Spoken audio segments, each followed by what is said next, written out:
얘야, 윤서아. 어차피 이 집은 너랑 내 아들이 결혼해서 사는 집 아니냐? 지금 우리 지은이가 시집을 가는데 사돈댁에서 전셋집 하나 구할 형편이 못 된다잖니? 내가 새언니로서 시누이 신혼집으로 이 집 하나 내어주는 게 당연한 도리 아니야? 그깟 폐물 몇 개는 시누이 혼수 보태준 셈 치면 될 것을. 바닥에 갈기갈기 찢겨 놔둔 구는 내가 거금을 들여 발랐던 최고급 수입 벽지와 시어머니의 저 뻔뻔하기 짝이 없는 얼굴을 번갈아 보며 나는 홧김에 마시려던 얼음물조차 내려놓았다. 나는 여느 며느리들처럼 악을 쓰며 울부짖는 대신 말없이 반걸음 뒤로 물러섰다. 그리고 스마트폰의 녹음 버튼을 누른 뒤 곧바로 112에 전화를 걸었다. 네, 경찰서죠. 여기 마포구의 대형 아파트인데요. 누군가 무단으로 침입해서 5천만 원 상당의 재물을 절도했습니다. 네, 용의자들은 아직 현장에 있습니다.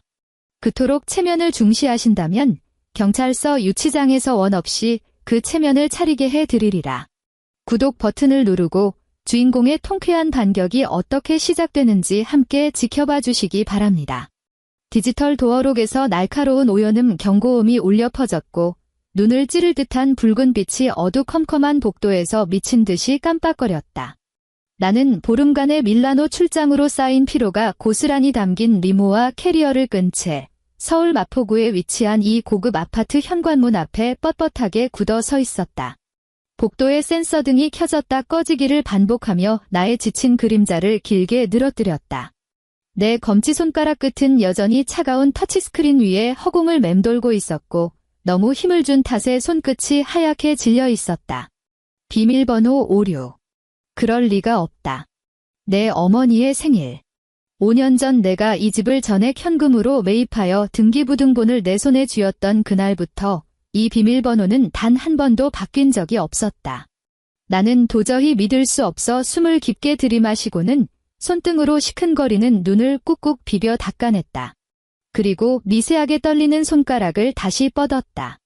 한 번, 두 번, 세 번. 비밀번호 입력 오류 5회 초과로 3분간 시스템이 차단됩니다. 도어록에서 흘러나오는 아무런 감정 없는 기계음 여자의 목소리가 죽은 듯이 고요한 복도를 맴돌며 마치 내 뺨을 후려치는 듯 했다. 불길한 예감이 발끝부터 정수리까지 찌릿하게 타고 올랐고 심장이 주체할 수 없이 미친 듯이 뛰기 시작했다. 나는 즉시 트렌치코트 주머니에서 스마트폰을 꺼내 복도 벽에 붙어있는 열쇠 수리 업체 번호로 전화를 걸었다. 열쇠 수리공을 기다리는 20분 동안 복도의 싸늘한 바람이 대리석 바닥을 타고 내 바짓단 속으로 스며들었다. 문득 이 집을 온전히 내 명의로 샀을 때가 떠올랐다. 남편 박민우가 내 등 뒤에서 나를 꽉 끌어안고는 내 어깨에 턱을 괜 채 그 역겹도록 달콤한 목소리로 속삭였었다. 서아야, 넌 정말 대단한 여자야. 앞으로 여기가 우리들의 영원한 안식처가 될 거야. 안식처라고.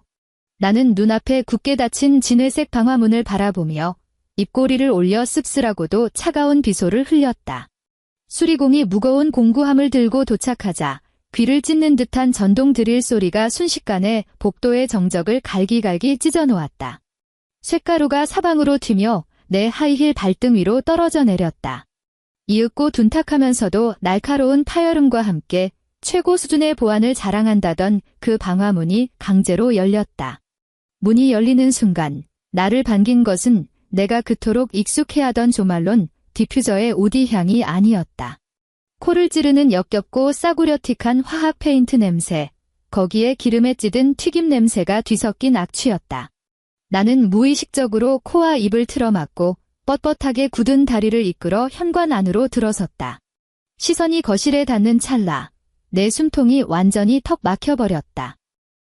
무려 1,000만 원을 들여 인테리어 디자이너에게 맡겨 완성했던 그 미니멀리즘 스타일의 고급스러운 그레이 톤 거실이 지금은 촌스럽기 짝이 없는 쨍한 핫핑크색 꽃무늬 벽지로 도배되어 있는 것이 아닌가? 시공마저 어찌나 조잡하게 해놨는지 벽지 가장자리는 너덜너덜하게 들떠 있었고 그 안으로는 흉측한 기포들이 볼록볼록 솟아 있었다. 그리고 나의 시어머니 이 여사와 시누이 박지은. 두 사람은 내가 이탈리아에서 항공편으로 공수해온 그 값비싼 페르시안 카페트 위에 떡하니 양반다리를 하고 앉아 있었다. 그들 한가운데에는 큼지막한 치킨 배달 상자 2개가 놓여 있었고 텔레비전에서는 시끄러운 막장 아침 드라마가 쩌렁쩌렁 울려 퍼지고 있었다. 지은이는 살점을 알뜰하게 발라먹은 닭뼈다귀를 내 카페트 위로 퇴하고 뱉어내며 눈에 거슬리는 번들거리는 기름 자국을 남기고 있었다. 현관 쪽에서 인기척이 나자 시어머니가 고개를 획 돌렸다. 그녀의 입가에는 끈적끈적한 양념치킨 소스가 잔뜩 묻어 있었고 기름기가 번들거리는 손가락은 허공에서 멈칫했다. 하지만 남의 집에 무단 침입했다는 찔림이나 당황한 기색은 단 한 오라기도 찾아볼 수 없었다.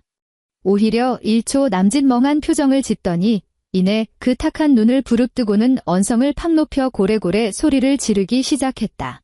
야, 이 버르장머리 없는 기집애야. 내 집에 들어오면서 초인종 누를 줄도 몰라? 귀신 씨나락 까먹는 소리도 없이 스멀스멀 기어들어와서 어른간 떨어지게 할 작정이야? 내 친정애미가 너한테 그따위로 가르치든? 유리를 긁는 듯한 그 날카로운 목소리가 내 고막을 찔러댔다. 나는 제자리에 우두커니 선 채 온몸에 피가 정수리로 역류하는 것을 느꼈다. 핸드백을 쥔 양손에 어찌나 꽉 힘을 주었는지 손톱이 손바닥 살을 깊게 파고들었지만 아픔조차 느껴지지 않았다. 문득 작년 추석 명절이 떠올랐다. 나는 찜통 같은 주방에 강제로 갇혀 바닥에 쪼그려 앉은 채 꼬박 12시간 동안 제사상에 올릴 전을 부쳐야만 했다. 뜨거운 기름이 튀어 손등에 물집이 잡히는데도 시어머니와 미누는 거실에 앉아 텔레비전을 보며 느긋하게 과일을 깎아 먹고 있었다. 그때도 시어머니는 지금처럼 너무나 당연하다는 투로 내게 말했었다. 우리 박씨 집안 며느리로 들어왔으면 우리 집안 법도를 따라야지. 나는 가슴속에서 울컥 치밀어 오르는 구역질을 억누르며 서늘한 눈빛으로 그녀를 쏘아보았다. 여긴 제 집이에요. 어머님이랑 아가씨가 왜 여기 계신 거죠? 도대체 누가 마음대로 제 집 비밀번호를 바꾸라고 허락했냐고요. 시어머니는 코웃음을 픽 치더니 기름 묻은 손가락을 자기 바짓가랑이에 쓱쓱 2번 문질러 닫고는 뻔뻔하게 턱을 치켜들었다. 내 집. 야, 결혼을 했으면 내 것도 다 우리 박씨 집안 거요. 우리 지은이가 다음 달에 시집을 가잖니? 사돈댁에서 우리가 준비한 혼수가 너무 초라하다고 말끝마다 우리를 얼마나 무시하고 깔보는지 알아? 우리 집안 체면을 위해서라도 지은이가 시댁 가서 기죽지 않게 하려면 이 진명의 지은이 앞으로 돌려서 신혼집으로 줘야지. 너는 잔말 말고 당장 짐 싸서 나가. 이 핑크색 벽지도 내가 특별히 신경 써서 고른 거다. 얼마나 화사하고 복이 굴러들어오게 생겼니. 내 머릿속이 일순간 새하얗게 비워졌다. 혼수가 초라하니까 내가 결혼 전에 온전히 내 돈으로 산 아파트를 빼앗아 메꾸겠다고? 도대체 이 무슨 갯뼈다귀 같은 강도 논리란 말인가?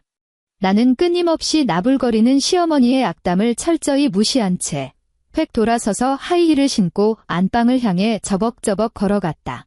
한 걸음 내디딜 때마다 심장이 바닥으로 쿵쿵 떨어져 내렸다.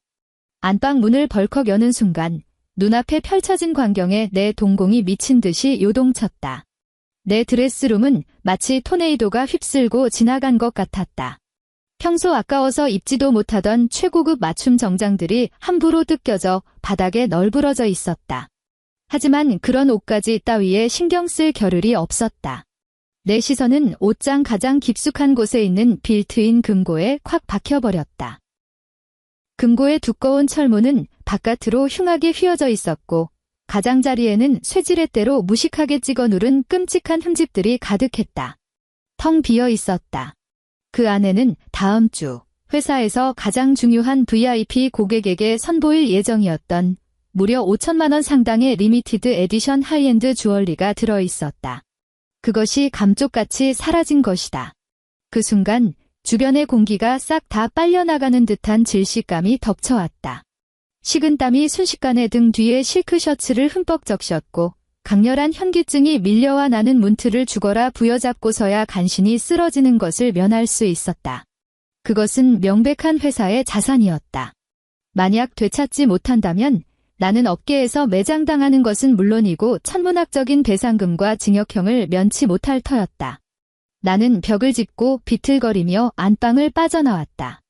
복도로 나서자마자 손님방 전신 거울 앞에 서 있는 시누이 지은이의 모습이 눈에 들어왔다. 보풀이 다 일어난 싸구려 니트를 입은 주제에 그녀의 목에는 무려 5천만 원짜리 영롱한 목걸이가 버젓이 걸려 있었다. 그녀는 스마트폰을 높이 치켜들고 거울에 비친 자신의 모습을 향해 미친 듯이 온갖 포즈를 취하며 셀카를 찍어대고 있었다. 입으로는 신이 나서 중얼거렸다. 빨리 인스타에 올려야지. 시어머니 될 사람한테 우리 집안 재력이 이 정도라는 걸 팍팍 티를 내줘야. 카메라 플래시 불빛이 내 눈을 찔렀고 그와 동시에 내 머릿속에 남아있던 이성의 끈이 툭 하고 끊어져 나갔다. 나는 달려가 그녀의 머리채를 휘어잡지도 않았고 미친 여자처럼 악을 쓰며 소리치지도 않았다. 극한의 분노는 오히려 소름 끼치도록 차가운 냉정을 불러왔다.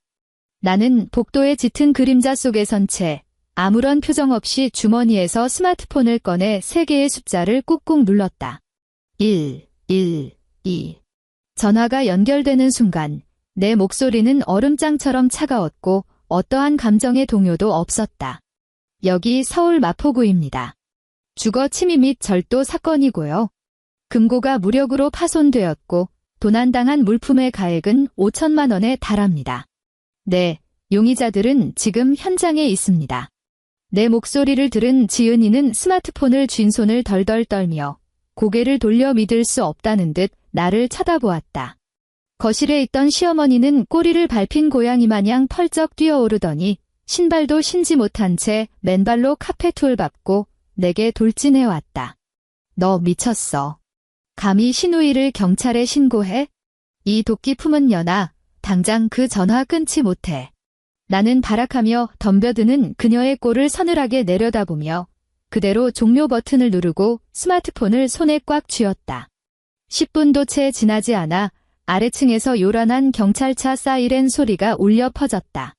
거실 통유리창을 뚫고 들어온 붉고 푸른 경광등 불빛이 그 흉물스러운 핫핑크색 벽지 위로 어른거리며 몹시 우스꽝스러운 광경을 연출했다. 제복을 입은 경찰관 2명이 문을 밀고 들어왔고 무거운 경찰화가 닭뼈다귀가 뒹구는 카페트를 짓밟았다.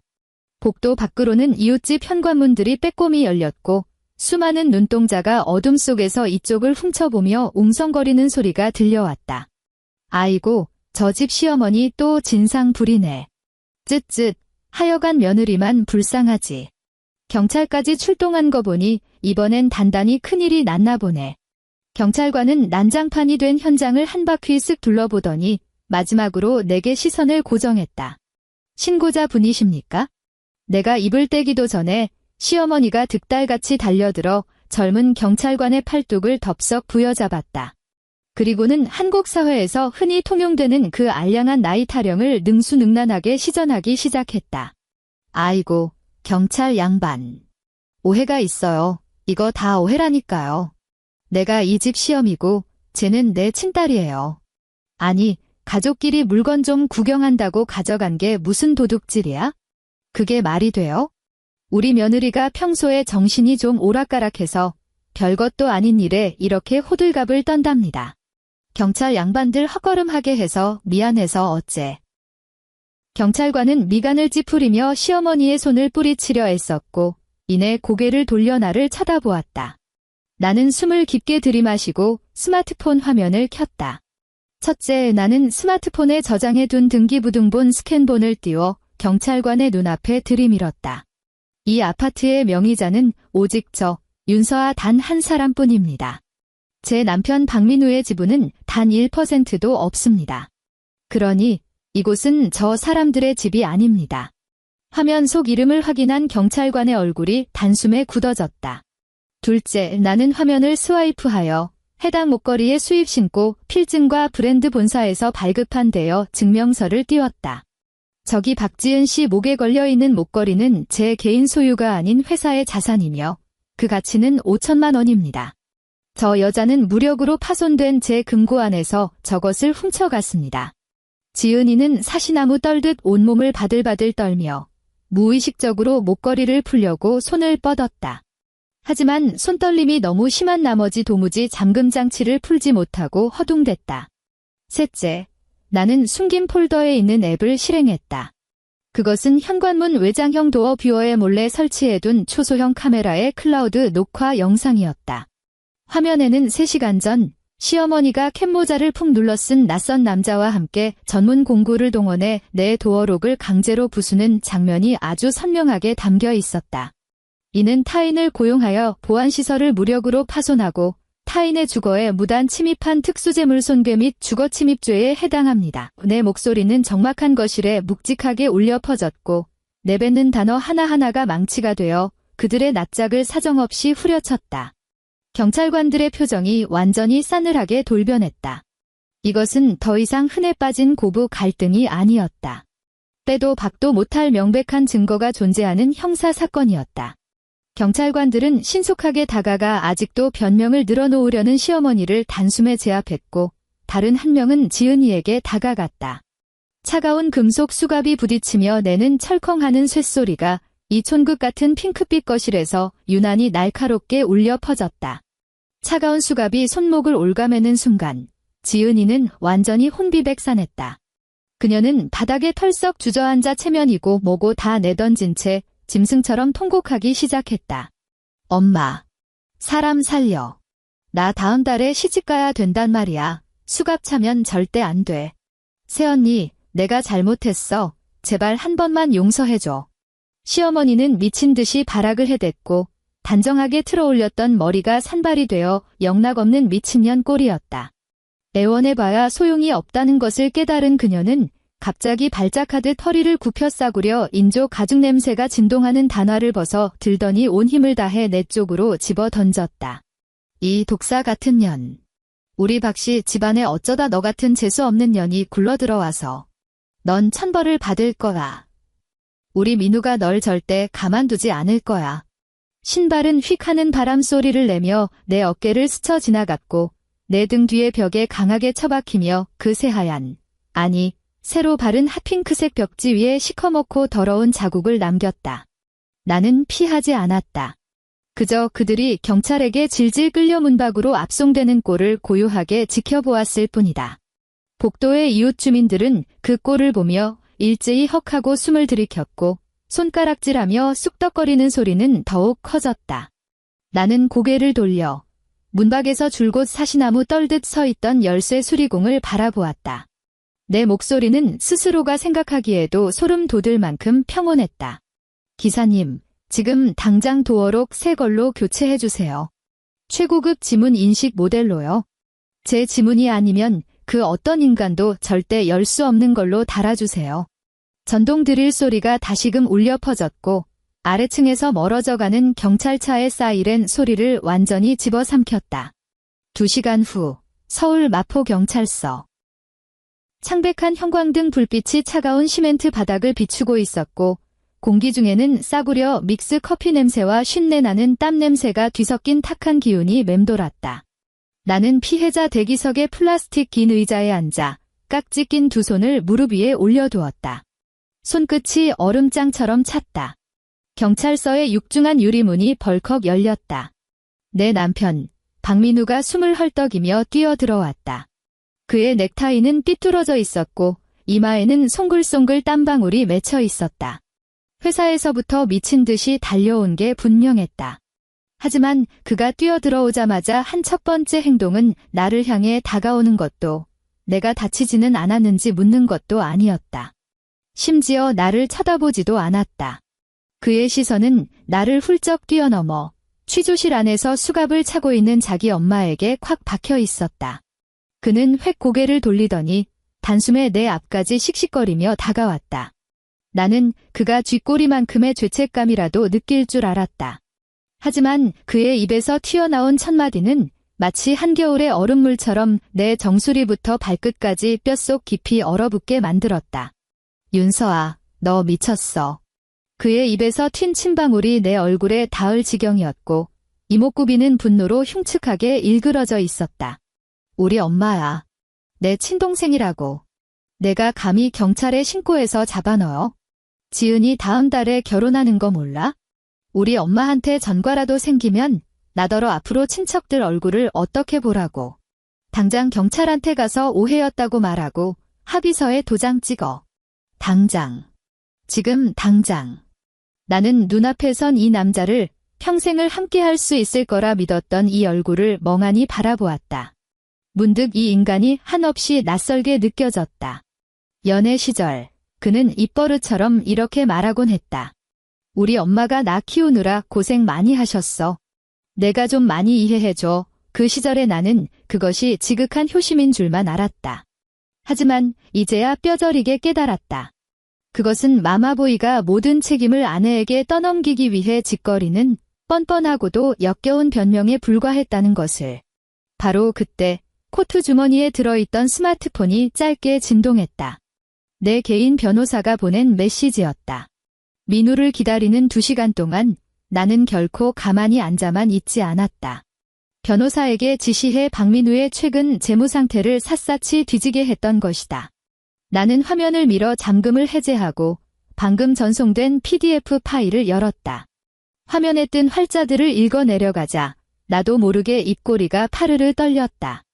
분노를 넘어선 깊고 짙은 비애감이 가슴속에서 왈칵 치밀어 올랐다. 윤 대표님, 확인했습니다. 남편 박민우 씨가 어제 오후 KB국민은행에 방문했더군요. 대표님 명의로 된 마포구 아파트를 담보로 삼아 무려 3억 원에 달하는 대출을 신청하려고 했습니다. 자금 용도란에는 여동생 결혼 자금이라고 적혀 있었고요.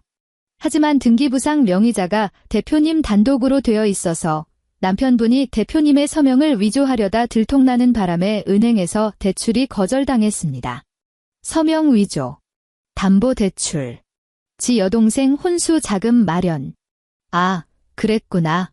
시어머니와 시누이가 오늘 그토록 기고만장하게 문을 부수고 들어와 안방 차지하듯 주인을 행세했던 건 애초에 박민우 이 인간과 다짜고 친구 스톱이었던 것이다.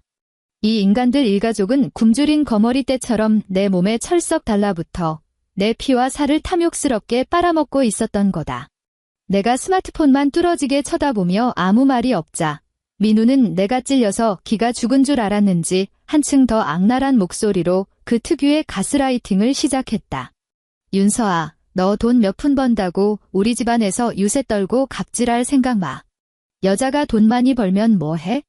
결혼한 지 3년이 넘도록 애 하나도 못 낳아서 우리 박씨 집안대를 끊어먹은 주제에 우리 엄마가 친척들 앞에서 얼마나 낯을 들고 다니기 부끄러워하시는지 내가 알기나 해. 이 집은 내가 우리 집안에 속죄하는 셈치고 내놓은 걸로 해. 너 오늘 당장 이 합의서에 도장 안 찍으면 나도 절대 너 용서 안 할 줄 알아. 아이. 이 새끼가 감히 내 입에서 아이 이야기를 꺼내? 셀 수도 없이 많은 밤. 나는 차가운 변기통 위에 홀로 앉아 임신 테스트기에 선명하게 그어진 붉은색 한 줄을 보며 무너져 내리듯 오열했었다. 그런데 이 인간은 어땠나? 거실에서 노이즈 캔슬링 헤드폰을 뒤집어 쓰고 낄낄대며 게임이나 쳐하더니 내 우는 소리 때문에 게임에 집중이 안 된다며 짜증을 냈다. 나더러 너무 예민하다. 신경쇠약 아니냐며 비아냥거리던 놈이다. 나는 천천히 자리에서 일어났다. 바로 옆 탁자 위에는 조금 전 경찰관이 내게 건네준 얼음물이 놓여 있었다. 얇은 플라스틱 컵 표면에는 물방울이 촘촘하게 맺혀 있었다. 나는 손을 뻗어 그 흐물흐물한 컵을 콱 움켜쥐었다. 컵 안에서 얼음 덩어리들이 부딪히며 찰그랑거리는 경쾌한 소리를 냈다. 컵 표면의 냉기가 순식간에 내 피부를 뚫고 들어와 정맥을 타고 흐르며 내 심장을 꽁꽁 얼려버렸다. 나는 아직도 주둥이를 나불거리며 오만방자하게 굴고 있는 그의 낯짝을 똑바로 쳐다보았다. 그리고 일말의 망설임도 없이 손목에 강하게 힘을 쥐어짜냈다. 차그. 컵 안에 가득 차 있던 얼음물이 묵직한 얼음 덩어리들과 함께 그의 면상을 향해 사정없이 끼얹어졌다. 딱딱한 얼음이 그의 콧대를 강타하고는 바닥으로 요란하게 튕겨나갔다. 뼛속까지 시린 얼음물이 그의 머리카락과 눈썹을 타고 뚝뚝 떨어져 와이셔츠 깃발 속으로 흘러들어갔다. 경찰서 로비 전체가 일순간 쥐 죽은 듯이 고요해졌다. 그곳에 있던 모든 사람의 시선이 우리 쪽으로 쏠렸다. 민우는 이 돌발 상황에 완전히 넋이 나가버렸다. 그는 눈을 희번덕하게 치켜뜬 채 마치 무대에 내던져진 물고기 마냥 입만 뻐끔거릴 뿐 반나절이 지나도록 단 한마디도 내뱉지 못했다. 나는 그 처참한 꼴을 내려다보며 마치 오늘 날씨를 이야기하듯 지극히 평온한 목소리로 입을 열었다. 박민우, 내 말 똑똑히 들어. 이 아파트, 내가 결혼 전에 대출 한 푼 없이 전액 현금으로 산 내 집이야. 이 안에 발린 시멘트 하나, 가구 하나하나 전부 다 내가 피땀 흘려번 돈으로 채워 넣은 거라고. 넌 젓가락 한 짝, 쓰레기통 하나 내 돈으로 산 적 없어. 나는 수치심에 시뻘겋게 달아오르는 그의 얼굴을 똑바로 쳐다보며 한 글자 한 글자 또박또박 사형 선고를 내렸다. 내일 아침 9시 이혼 소장 받을 준비해. 너, 그리고 너희 박씨 집안 식구들. 내 돈 단 1원 한 푼도 뜯어낼 생각 마 위자료. 꿈도 꾸지 마. 그 말을 끝으로 나는 흉하게 일그러진 그의 면상을 더는 쳐다보지 않았다. 내 등 뒤에서 또다시 미친 듯이 터져나오는 쌍욕과 발악도 철저히 무시했다. 나는 미련 없이 획 돌아서서 10cm 하이힐을 또각거리며 경찰서의 육중한 유리문을 밀고 밖으로 나섰다. 서울 초겨울의 매서운 한기가 섞인 밤바람이 내 얼굴을 확 덮쳐왔다. 내 등 뒤에서는 민우의 낯짝에서 미끄러져 내린 얼음 덩어리 몇 개가 흙먼지 낀 경찰서 데코 타일 바닥에 나뒹굴고 있었다. 창백한 형광등 불빛 아래서 그것들은 천천히 녹아내리며 더럽고 추잡한 무릉덩이로 변해가고 있었다. 그날 밤 나는 마포구 아파트로 돌아가지 않았다. 그 싸구려 페인트 냄새와 기름에 찌든 치킨 악취가 뒤섞인 그 역겨운 공기를 떠올리는 것만으로도 위장이 뒤틀리며 구역질이 쏠렸기 때문이다. 나는 캐리어를 끌고 곧바로 택시를 잡아타 장충동 신라호텔로 향했다. 카드키를 대고 문을 열자 이그제큐티브 스위트룸을 채우고 있는 고급스러운 시더우드 디퓨저 향기가 마침내 내 팽팽했던 신경을 조금이나마 느슨하게 풀어주었다. 나는 샤워를 하지도 경찰서의 먼지가 묻은 베이지색 트렌치코트를 벗지도 않은 채 곧장 통유리창 앞에 놓인 책상으로 다가가 핸드백에서 노트북을 꺼냈다. 어느새 서울의 밤하늘에서 비가 내리기 시작했다. 빗방울이 두꺼운 방음 유리에 부딪혀 기괴하게 일그러진 물자국을 만들어냈고 그 위로 창백하지만 소름 끼치도록 차분하게 가라앉은 내 얼굴이 비치고 있었다. 나는 노트북 전원을 켜고 변호사에게서 넘겨받은 암호화된 USB를 꽂았다. 모니터에서 뿜어져 나오는 푸르스름한 불빛이 시큰거리는 두 눈을 찔러댔지만 나는 눈을 한 번 깜빡이는 것조차 아까울 만큼 화면에 집중했다. 폴더 안에는 2개의 파일이 고요하게 담겨 있었다. 하나는 서울 마포경찰서에서 발부한 형사입건 통지서 스캔본이었다. 그 위에는 박지은이라는 이름 3글자가 아주 또렷하게 박혀 있었고 죄명란에는 특수절도 혐의라는 글자가 피해 금액란에는 무려 5천만 원이라는 숫자가 선명하게 적혀 있었다. 그리고 다른 하나는 15분 분량의 음성 녹음 파일이었다. 그것은 내 변호사가 취조실 밖에서 합법적인 절차를 거쳐 녹음해온 신우이 지은이의 아주 눈물겨운 원맨쇼였다. 나는 노이즈 캔슬링 헤드폰을 뒤집어 쓰고 재생 버튼을 눌렀다. 이거 놔달라고. 당신들 내 시댁이 어딘지 알아? 나 다음 달에 강남으로 시집갈 사람이야. 우리 예비 시어머니가 서초동에서 얼마나 유명한 사모님인데 당신들이 감히 나를 잡아넣어. 내가 예비 신랑한테 말해서 당신들 다 옷 벗게 만들 거야. 아이고, 엄마. 빨리 그 미친년한테 전화 좀 해봐. 당장 고소 취하하라고 닥달 좀 해. 헤드폰 너머로 지은이의 히스테릭한 비명소리, 수갑이 취조실 의자에 부딪히며 내는 날카로운 쇳소리, 그리고 극도의 공포에 질려 통제력을 잃고 헛구역질을 해대는 소리가 생생하게 흘러나왔다. 나는 그 비참한 소리들을 감상하며 참지 못하고 입꼬리를 슬며시 끌어올렸다. 차갑고도 서늘한 미소가 내 입가에 번졌다. 나는 지은이가 그토록 떠받드는 소위 강남 예비 시댁이라는 곳의 생리를 너무나도 잘 알고 있었다. 예비 시아버지라는 작자는 청담동에서 꽤 규모가 큰 성형외과를 운영하는 원장이었고 예비 시어머니는 계급, 격, 그리고 집안 체면이라는 단어를 뼛속까지 새기고 살아가는 전형적인 강남의 콧대 높은 사모님이었다. 그 대단하신 집안에 어떻게든 딸자식을 밀어넣기 위해 시어머니 이 여사는 아들 민우의 그 쥐꼬리만 한 적금까지 탈탈 털어먹었다. 심지어 모자에 연을 끊어버리겠다는 협박까지 해가며 민우를 쥐어짜 내 거액의 예단비를 마련하게 했고, 사돈댁 사모님이 콕 집어 요구했던 그 눈 튀어나오게 비싼 에르메스 식기 세트와 최고급 밍크 코트를 기어이 사다 바쳤다. 지은이는 과거 수십 번도 넘게 내 앞에서 그 잘난 시댁을 자랑해댔다. 그녀는 예비 신랑이 사준 약혼 다이아몬드 반지를 일부러 내 화장대 위에 올려두고는 그 역겹도록 달콤하면서도 아기가 뚝뚝 묻어나는 목소리로 이렇게 쫑알거렸었다. 새언니, 이것 봐, 우리 시어머니가 얼마나 통이 크신지 몰라. 언니는 우리 오빠한테 시집 올 때 번듯한 혼수 하나 못 해오고 그저 횡한 아파트 한 채 덜렁 가져왔잖아. 우리 오빠가 참 억울하긴 했어. 그치? 그저 횡한 아파트 한 채? 나는 어이가 없어 실소를 터뜨렸다. 그게 어떤 집인데? 서울 마포구 초역세권에 자리 잡은 매매가만 무려 20억 원에 달하는 대출 없는 자가 아파트였다. 그런데 그들 모녀의 썩어 빠진 머릿속에서는 그 엄청난 자산이 도리어 내가 박씨 집안의 빈손으로 굴러들어온 죄악의 증거로 둔갑해 있었던 것이다. 나는 헤드폰을 벗어 던지고 객실 책상에 놓인 호텔 편지지함에서 고급스러운 검은색 서류 봉투 하나를 꺼내 들었다. 호텔 비즈니스 센터에 내려가 입건 통지서를 선명하게 컬러로 인쇄한 뒤 모서리를 각 맞춰 반듯하게 접었다. 그리고 음성 파일이 담긴 초소형 USB와 함께 그 봉투 안에 밀어 넣었다. 내 손끝이 봉투의 까슬까슬한 질감을 천천히 훑고 지나갔다. 이것은 단순한 우편물이 아니다. 지은이가 그토록 목숨 걸고 쌓아 올린 그 알량하고 허영심 가득한 세계 한가운데에 정확히 투하될 치명적인 시한폭탄이었다. 수신인 란에는 서울특별시 강남구 청담동 최 사모님 귀하, 그리고 발신인 란은 흔적도 없이 새하얗게 비워두었다. 다음 날 이른 아침, 나는 호텔 컨시어지를 통해 VIP 전용 급행 퀵 서비스를 불렀다.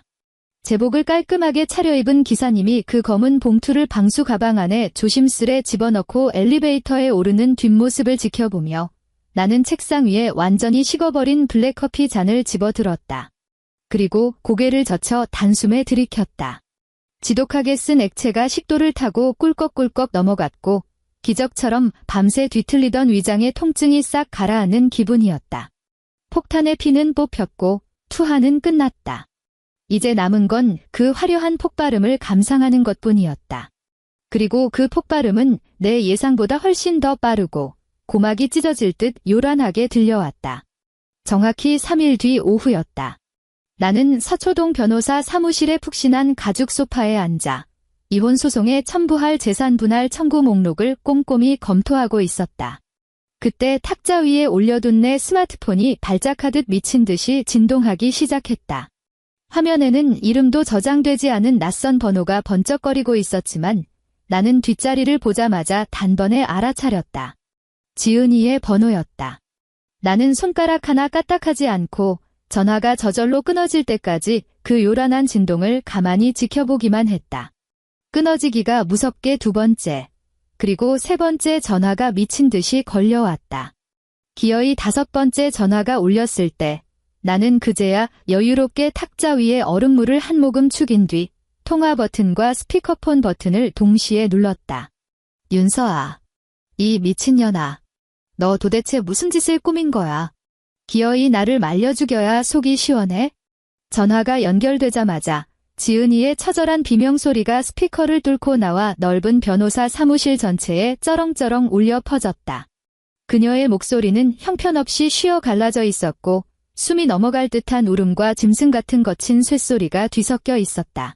나는 소파 등받이에 깊숙이 몸을 기대고 창밖의 잿빛 서울 하늘을 무심하게 바라보며 단 한마디도 대꾸하지 않았다.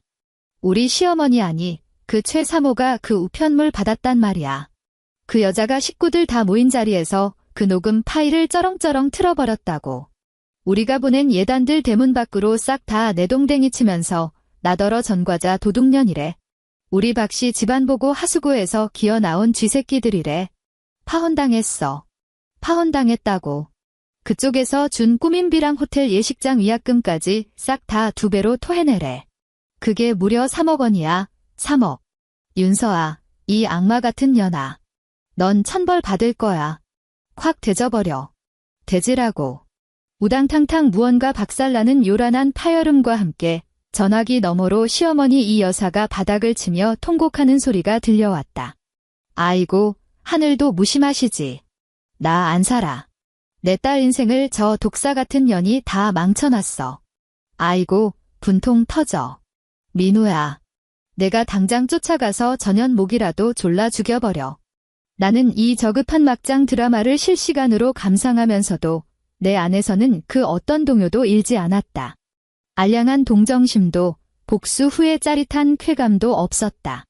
그저 음습한 곳에 숨어 살던 기생충들이 백일화에 드러나 햇빛에 타들어가며 발버둥 치는 꼴을 지켜보는 듯한 지독한 혐오감뿐이었다. 지은아, 마침내 내가 입을 열었다.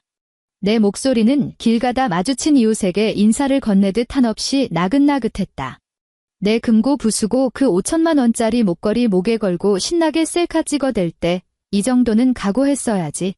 남의 피눈물 나는 물건 함부로 목에 걸면 결국 그 줄에 내 숨통이 조여 죽게 된다는 거 말이야. 그 말을 끝으로 나는 그년이 입에 담지도 못할 쌍욕을 이어가게 내버려 두지 않고 곧바로 종료 버튼을 눌러버렸다. 그리고 망설임 없이 그 번호를 수신 차단 목록에 쳐박았다. 고개를 돌려 맞은편에 앉은 변호사를 바라보았다. 그는 금태 안경을 쓱 밀어올리며 렌즈 너머로 차마 숨기지 못한 묘한 경외심이 섞인 눈빛으로 나를 쳐다보고 있었다. 윤 대표님. 남편분 아니 박민우 씨가 서명을 위조해 자가 아파트를 불법 담보 대출받으려 했던 증거 자료들 완벽하게 법적 효력을 갖춘 문서로 취합해 두었습니다. 이제 이 패를 어떻게 쓰실 작정이십니까? 내 시선이 탁자 위에 놓인 두툼한 서류 뭉치로 향했다.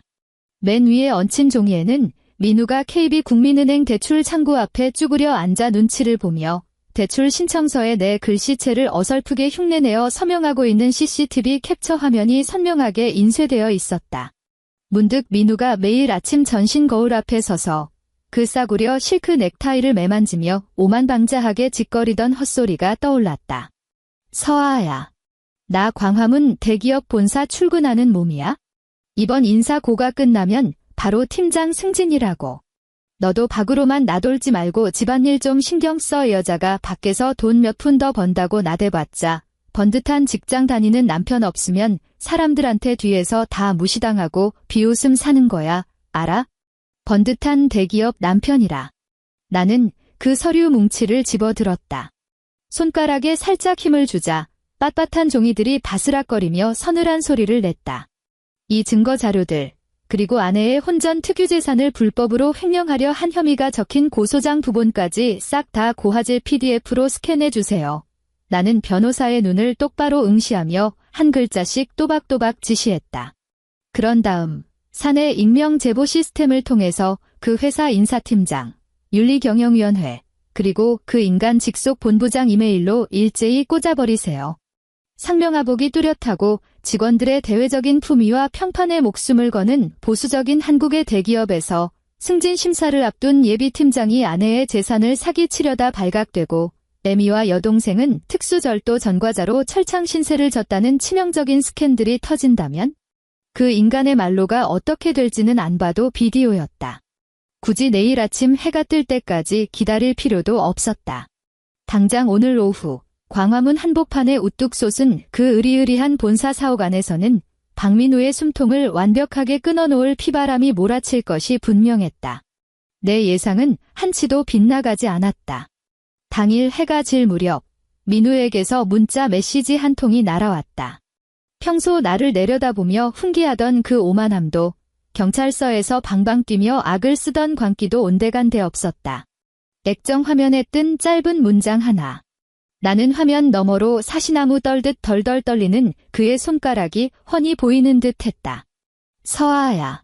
나 팀장 승진 누락됐어. 인사팀에서 내일 모레 월요일부터 당장 울산 공장 폐기물 처리 창고로 출근하래. 이제 속이 시원해? 만족하냐고. 울산 공장의 폐기물 처리 창고. 서울 본사 대형 오피스에서 5년 내내 펜대만 굴리며 스스로를 뼛속까지 엘리트라 자부하던 새님에게 그곳으로의 좌천은 곧 사회적 사형 선고나 다름없었다.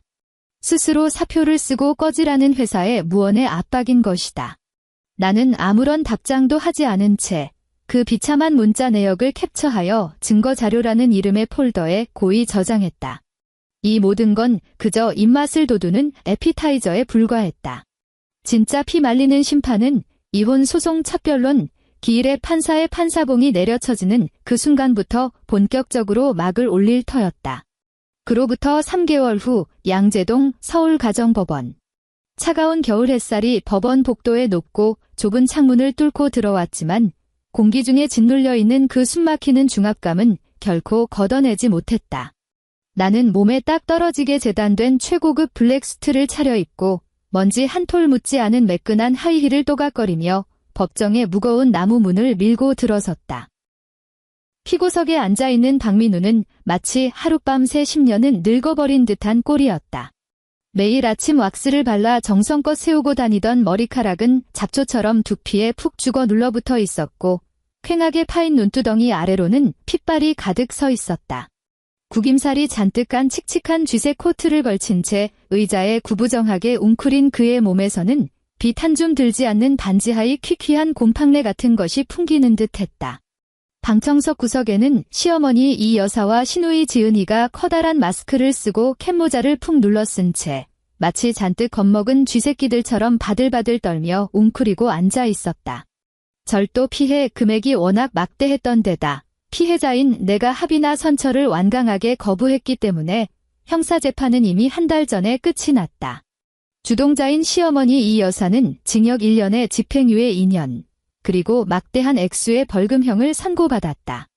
그 놈의 벌금을 내기 위해, 그리고 파혼당한 사돈댁에서 당장 토해내라며 내용 증명까지 날아온 그 3억 원의 위약금을 물어주기 위해, 민우는 쥐꼬리만 한 퇴직금까지 미리 정산받아 털어넣고도 모자라 결국 악명 높은 제3금융권 대부업체의 고금리 사채까지 끌어다 쓴 상태였다. 하지만 그 멍청한 인간들은 아직 꿈에도 모르고 있었다. 지금 발을 딛고 있는 그곳이 지옥의 밑바닥이 아니라는 사실을 말이다. 원고 윤서아, 피고 박민우의 이혼 및 재산 분할 청구 소송에 대한 판결을 선고합니다. 재판장의 엄숙한 목소리가 텅 빈 법정에 묵직하게 울려 퍼졌다. 나는 꼿꼿하게 허리를 펴고 앉아 단정하게 손질된 두 손을 피고인석 책상 위에 우아하게 포개어 올렸다. 기록을 검토한 바 피고 박민우는 혼인 기간 중 심각한 기망 행위를 저질렀으며 원고의 혼전 특유재산을 불법적으로 편취하려 한 정황이 명백히 인정됩니다. 아울러 피고의 직계 가족들이 원고의 주거지에 무단 침입하여 막대한 재산상의 피해를 입힌 사실도 확인되었습니다. 원고 측이 제출한 녹취록, 은행 창구의 폐쇄회로 TV 영상, 일일이 신고 내역 등의 증거가 합리적 의심의 여지 없이 완벽하게 입증되었습니다. 내 귀에 민우의 숨소리가 짐승의 헐떡임처럼 거칠어지는 것이 고스란히 들려왔다. 그의 굽은 어깨가 주체할 수 없이 덜덜 떨리기 시작했다. 따라서 본 재판부는 원고와 피고의 이혼을 명합니다. 마포구 소재의 아파트는 원고가 혼인 전 전액자비로 취득한 특유재산이므로 전적으로 원고의 소유임을 확인합니다. 아울러 피고가 청구한 재산 분할에 관하여는 피고에게 혼인 파탄의 중대한 귀책 사유가 존재하며 공동 재산 형성에 기여한 바가 전무하므로 이를 전면 기각합니다. 또한 피고가 원고를 상대로 청구한 위자료 지급 소송 역시 이유 없으므로 기각합니다. 끝으로 피고의 가족들이 원고의 자택에 침입하여 가한 재물 손괴에 대하여 피고는 연대 배상 책임을 집니다. 훼손된 수입산 고급 벽지 시공비, 이탈리아산 맞춤 카페트 훼손에 대한 변상금, 그리고 무력으로 파손된 대형 금고 교체 비용 등을 모두 합산하여 피고는 원고에게 총 1억 2천만 원을 배상할 것을 명합니다. 이 배상금은 판결 확정일로부터 30일 이내에 전액 지급되어야 합니다. 판사봉이 탕하고 무겁게 내리쳐졌다. 그 서늘한 파열음은 박씨 집안 쓰레기들이 품고 있던 마지막 동아줄마저 무참하게 박살 내버렸다. 1억 2천. 미쳤어. 1억 2천이라니. 방청석에 찌그러져 있던 시어머니 이 여사가 벼락이라도 맞은 듯 벌떡 튀어올랐다. 그녀는 쓰고 있던 마스크를 쥐어뜯듯 벗어 던지고는 재판장을 향해 삿대질을 해대며 악다구니를 쓰기 시작했다. 이건 강도질이야. 아이고, 판사 영감. 그깟 분홍색 벽지 좀 발라준 게 무슨 1억 2천씩이나 해. 발에 밟히는 그 털 빠진 카페트 쪼가리가 비싸봐야 얼마나 한다고. 나 못 받아들여. 우리 아들은 억울해. 저 독사 같은 년이 우리 집안에 돈 한 푼 안 내놓고 쫓아내는 것도 모자라서 생사람을 잡고 피를 말려 죽이려고 환장을 했네. 즉각 법정 경위들이 달려들어 개거품을 물고 발악하는 이 여사의 양팔을 꺾어 강제로 짓눌렀다. 민우가 고개를 획 돌려 나를 쳐다보았다. 핏발이 선 두 눈은 당장이라도 피눈물을 쏟아낼 듯 붉게 충혈되어 있었고 파르르 떨리는 입술을 달싹이며 무언가 변명이라도 짓거리려 했지만 결국 그의 목구멍에서 튀어나온 것은 숨통이 끊어지기 직전에 짐승이 내지르는 듯한 처절하고 기괴한 신음소리뿐이었다. 그는 완벽한 알거지가 되어 길거리에 나앉게 되었다. 내 재산은 단 1원도 건드리지 못한 채 오직 평생 갚아도 모자랄 끔찍하게 무거운 빚더미만을 떠안은 채로 나는 여유롭게 자리에서 일어나 수트 재킷의 단추를 우아하게 채우고 책상 위에 놓인 에르메스 버킨백을 집어들었다. 그리고 넋이 나가 있는 민우의 곁을 스쳐 지나갈 때쯤 잠시 걸음을 멈추고 고개를 살짝 돌려 절망으로 떡칠된 그 낯짝을 내려다보았다. 민우야, 나는 오직 우리 둘 사이에서만 들릴 만큼 나지막하고 다정한 목소리로 속삭였다. 가서 어머님께 똑똑히 전해. 기한 내에 1억 2천만 원 입금 안 하면 당신들 그 구질구질한 월세방에 굴러다니는 냄비랑 밥그릇 하나하나에 법원 집행관들이 시뻘건 압류 딱지를 덕지덕지 붙여주러 갈 거라고. 나는 순식간에 백지장처럼 질려버리는 그의 면상을 확인하는 수고조차 하지 않고 그대로 법정을 빠져나왔다. 법원 정문을 밀고 나서는 순간 서울의 칼바람이 내 뺨을 스치고 지나갔다. 하지만 그 바람은 내 폐부 깊숙한 곳까지 시원하게 씻어내리는 듯했고 짓눌려 있던 숨통이 트이며 발걸음마저 구름 위를 걷듯 가벼워졌다. 그로부터 반년 뒤 서울 강남구 청담동 플라타너스 가로수 뒤편에 은밀하게 자리 잡은 최고급 미슐랭 3스타 레스토랑. 묵직하고 우아한 첼로 선율이 공기중을 유려하게 흐르고 있었고 천장에 매달린 크리스탈 샹들리에는 눈이 부시도록 고급스러운 빛을 흩뿌리고 있었다. 나는 탁 트인 통유리 창가 자리에 앉아 이번 시즌 신상인 하이엔드 브랜드의 실크 드레스를 걸친 채 차갑게 칠링된 돔 페리뇽 샴페인 잔을 여유롭게 흔들고 있었다. 황금빛 샴페인이 크리스탈 잔 안에서 소용돌이 쳤고 섬세하고 촘촘한 기포들이 끊임없이 솟아오르며 코끝에 싱그러운 과일 향을 터뜨렸다. 내 맞은편에 앉은 사람은 밀라노 본사에서 날아온 아시아 태평양 총괄 전무였다. 우리는 방금 수십억 원 단위의 글로벌 합작 프로젝트 계약서에 서명을 마친 참이었다. 그리고 나 윤서아는 이제 아시아 지부 총괄 책임자라는 타이틀을 달고 곧 이탈리아 밀라노로 파견되어 그곳에 상주하게 될 예정이었다. 무음으로 뒤집어 놓았던 스마트폰 화면이 불쑥 환해졌다. 화면에는 이름 대신 발신자 정보 없는 번호만 덩그러니 떠 있었다. 하지만 지난 6개월 동안 저 인간은 수십 개의 대포폰과 공중전화를 번갈아가며 끈질기게 내게 전화를 걸어오고 있었다. 나는 맞은편의 VIP를 굳이 의식하지 않은 채 우아한 손짓으로 화면을 그어 전화를 받았다. 서아야, 서아야, 나야. 수화기 너머로 들려오는 목소리는 형편없이 긁히고 갈라져 있었으며 콧물에 꽉 막힌 맹맹한 소리와 비굴한 떨림이 가득했다. 한때 광화문 대기업 사원증을 목에 걸고 턱을 치켜들고 다니던 그 오만방자한 박민우라고는 도저히 상상조차 할 수 없을 만큼 비참한 목소리였다. 그의 목소리 뒤로는 음습한 배경음이 깔려 있었다. 불규칙하게 뚝뚝 떨어지는 물방울 소리, 녹슨 배관을 타고 쥐새끼가 갈가대는 듯한 소름 끼치는 소리. 그리고 화병에 폐병까지 도진 듯 쿨럭쿨럭 끊어질 듯 이어지는 시어머니 이 여사의 끔찍한 기침 소리. 나는 그들이 지금 어떤 시궁창에 처박혀 있는지 아주 잘 알고 있었다. 매달 갚아야 할 이자와 월세를 감당하지 못해 쫓겨나고 사채업자들의 살벌한 독촉을 피해 도망치다 못해 결국 그들 세 식구는 관악구 산동네에 볕 하나 들지 않는 축축한 반지하 단칸방으로 기어 들어갔다. 1년 365일 햇빛 구경은 꿈도 못 꾸고 벽지엔 시커먼 곰팡이가 덕지덕지 피어오르며 장마철만 되면 화장실 하수구에서 똥물이 콸콸 역류해 방바닥을 덮친다는 바로 그 반지하 말이다. 서아야, 내가 이렇게 빌게 나 제발 돈 100만 원만 어떻게 안 될까? 아니, 10만 원이라도 좋으니까 제발. 엄마가 화병에 폐병까지 겹쳐서 피를 토하는데 동네 약국에서 약 지어 먹일 돈조차 없어.